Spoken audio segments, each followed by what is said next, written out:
So when we think of the 15th century, our minds usually jump straight to the Italian Renaissance, right?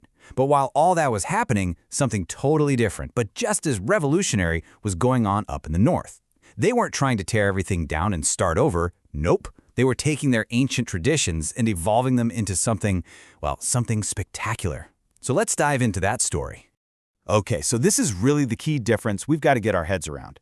Down south, in Italy, you've got the Renaissance, and it's all about scientific precision, right? We're talking perspective, anatomy, all that math. But up north, the artists there were still deeply rooted in the Gothic tradition. And here's the cool part. For them, tradition wasn't some stuffy old rulebook.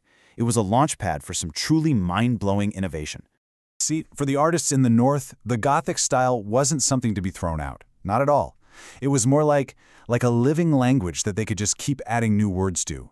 Their road to innovation wasn't about trashing the past. It was about taking what they had and pushing its boundaries, stretching it further than anyone thought possible.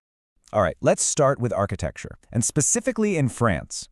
This evolution led to a style with a perfect name, the flamboyant style. I mean, just look at it. It is all about decoration, complexity, and these absolutely incredible twisting patterns in the stone that honestly look like flickering flames. It's basically Gothic design turned up to 11.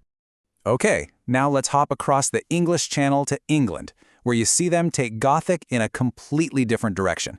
They called it the perpendicular style. So forget all those flowing, flame-like curves. The English, they preferred strong, clean, vertical, and horizontal lines.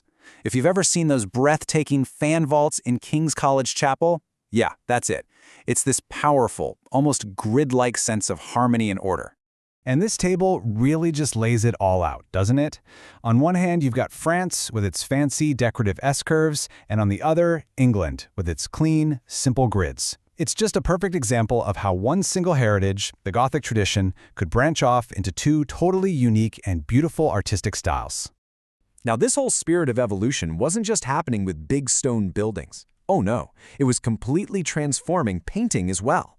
Artists working on canvas and wood panels started mixing these new, groundbreaking methods with that classic northern focus on deep, personal, religious feeling. So take a guy like Stefan Lochner, for example. He saw the incredible, hyper-realistic detail pioneered by Jan van Eyck and thought, I can use that, but not for scientific study. He used it to create these really moving, almost poetic scenes of faith.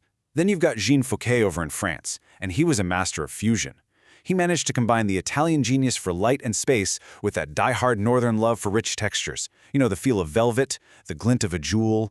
But if you had to pick one artist who really truly defined what Northern painting was all about in this period, it would have to be Rogier van der Weyden. And his genius wasn't just about his skill with a brush.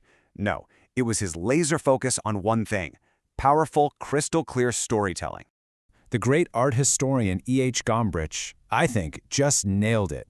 He said that in an age where everything was getting more and more detailed and complex, van der Weyden saved the tradition of lucid design. What does that mean? It means he made sure the main point, the sacred story, never got buried under a mountain of details. He brought that powerful, emotional clarity right back to center stage. So, how did he do it? What was his secret? Well, it was all in his method. He would paint these incredibly lifelike, emotional figures, but then he'd place them against these simple, almost shallow backgrounds. It's kind of like they're actors on a stage. Now, this wasn't because he couldn't paint a fancy landscape. It was a very deliberate choice. By getting rid of all the distractions, he forces you, the viewer, to focus all your attention on the raw human emotion and the religious story unfolding right in front of you. Okay, so just as all these artistic traditions are hitting their absolute peak, a technological earthquake hits. I mean, it just changes everything. And that was the invention of printing. This was the moment art finally broke free. It escaped the walls of the church and the palace, and for the very first time found its way into the homes of regular, everyday people. It was a revolution. And this whole revolution was driven by two key technologies. First up, you had woodcuts. Pretty straightforward. You carve an image onto a block of wood. Then came the next level, copper plate engravings.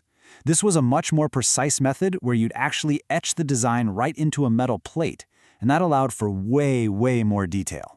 And what made this so powerful was how simple the basic process was. You carve the design, you slather on some ink, you press to paper, and bam!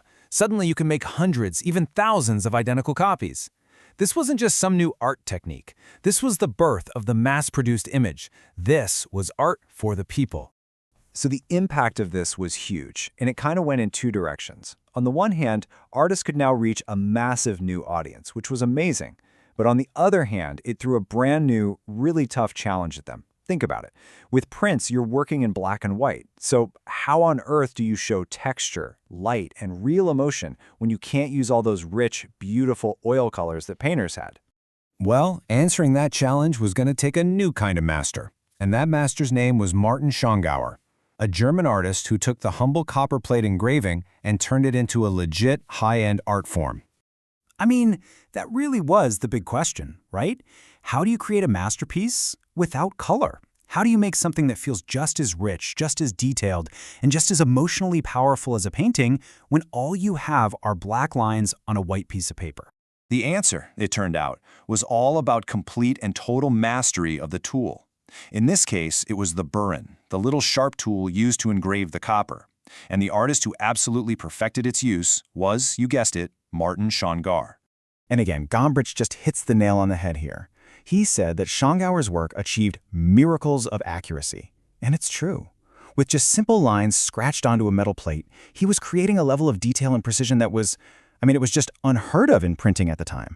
And that was his true genius. Schongauer figured out how to use nothing but lines, making them thicker, thinner, cross-hatching them to create the illusion of any texture you can imagine, from the softest fur to the coldest, hardest metal.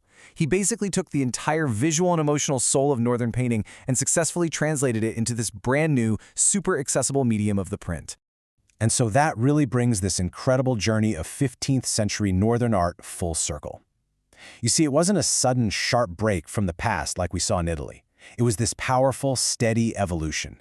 It was its own unique path where tradition and innovation walked side by side, right up until a technological revolution just blew the doors wide open for everybody.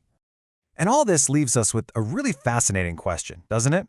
We've just seen how the North evolved its traditions to reach these amazing new heights. So, what was happening back down in Italy while all this was going on?